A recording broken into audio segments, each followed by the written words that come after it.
We are officially in a new era of Taylor Swift with the release of Life of a Showgirl. And while I don't follow Taylor Swift too closely, it seemed like she was kind of marketing this as a comeback album of sorts, given that her last album was poorly received, and the album before that kind of had middling reception. And she was bringing Max Martin back to get to her, more traditional pop writing from a decade ago. And given that Max Martin is back, obviously the production is immaculate, if not a little bit overpolished, more often than not. And for the most part, it is a comeback album. And I think Swifties are going to be really happy with it. It's got a lot of moody and atmospheric verse sections and bridges and just huge, huge choruses. And I'm sure just a wealth of lore that I'm not really qualified to get into. As for myself, though, I can't really help but come away a little bit disappointed at just the loss of potential on the majority of the songs here. Because almost every song on here has an incredible idea buried somewhere, whether it's bringing in, a sweep of harp and violins or some other kind of weird instrumentation or having just a wild chord progression somewhere. There's something somewhere on a song that seems like it was a great idea, and for whatever reason, she did not feel like following through with it. Like on Elizabeth Taylor, for example, which overall I think is a great song. Starts off with a really atmospheric verse section, and that first chorus just hits so hard.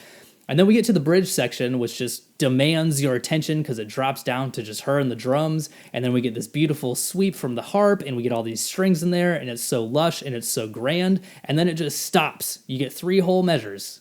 And then we're done. We're back to another chorus that sounds exactly the same as the other 2 choruses we had. All of the complaints that I have about that particular bridge section are fulfilled on the song Father Figure, which is a highlight of the album because she does have a fully fleshed out bridge section, which again introduces all this instrumentation. And then after the bridge this time, it drops down to just her and I think the guitar. And then we go in for one last big chorus that has a key change on it. It's incredible. Why couldn't she have done that on Elizabeth Taylor? How much harder would that last chorus have hit if we had a little bit longer of a bridge section and then we did like a soft chorus that had just the harp and the violins and then brought it together and had one final big chorus with a key change with the harp and the violins and the synths and everything? It would have been so much bigger and grander and better, and she just didn't care. Or on Wishlist, where in the second verse, we just suddenly get this wild slew of chords that just completely abandon all sense of key that we had up to that point, and it just happens that one time, and then it's done, and then we're back to another chorus. Or on Wood, which is by far the funkiest, grooviest song on the whole album, but it's also the shortest, and it just feels like it's here's a melody, here's a melody, here's a melody, and now we're gonna repeat it, here's a melody, here's a melody, here's a melody, and then we're done.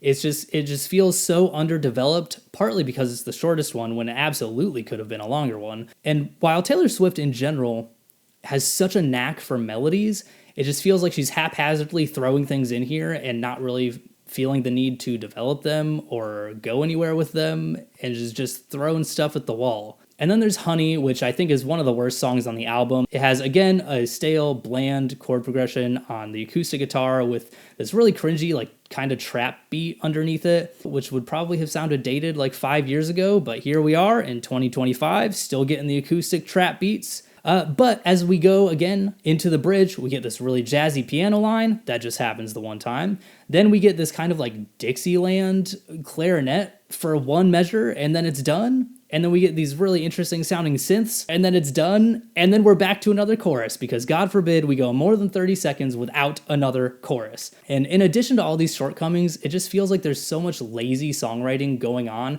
Like on Eldest Daughter, which is for sure the weakest song on the entire album, which again repeats the most stale and the most bland chord progression for almost the entire duration. It does switch it up a little bit at the end. And she sings this line that's supposed to be very like sweet and subtle sounding, but it says, "I'm not a bad bitch," and it's almost comical like how juxtaposed those two things are.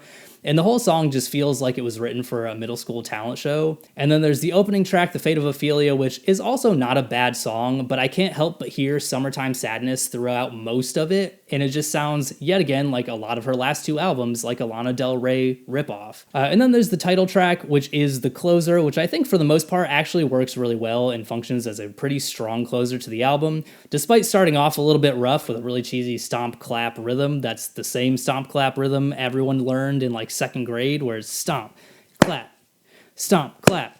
And I think her goal was for that to sound like it was in a stadium, because at the end of the song, they're kind of doing like a, oh, goodbye, thank you kind of thing. But besides that, that's really kind of the only indication you would have that there is a concept to the song, that it is in a stage. But despite that, I think it has a good chord progression and a unique one as far as the album is concerned. And it does a really cool key change in the second verse, which is Sabrina Carpenter's verse, that you really don't even notice going into the verse.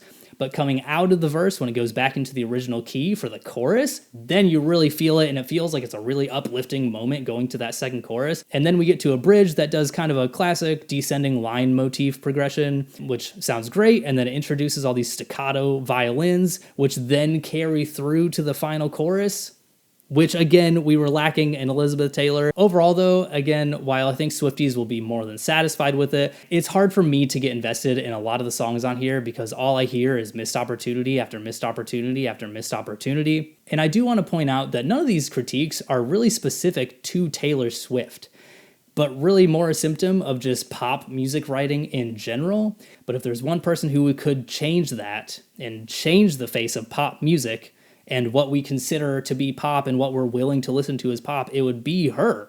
Which then begs the question, why is she not doing those things? And I think a lot of her detractors would probably just flat out say, well, it's because she can't. She's not good enough. She's not creative enough, whatever. But I really don't think that's the case, because she clearly showcases sometimes on here really good ideas and a really good sensibility of just how to structure a song. And in general, she has such a great strength for writing melodies, and unfortunately, she just continues to surround those melodies with bland chord progressions, stale song structures, and middling production choices. It feels as though she's just not willing to commit to those ideas at the risk of like going outside the attention span of an average listener. And it just feels like she's writing less to serve the song and more to serve an audience, or maybe more importantly, just to get to the next chorus. I would expect more from the #1 artist in the entire world, who literally could do anything if she wanted to, because Somewhere in Here is a great album, but she settled for giving us a decent album.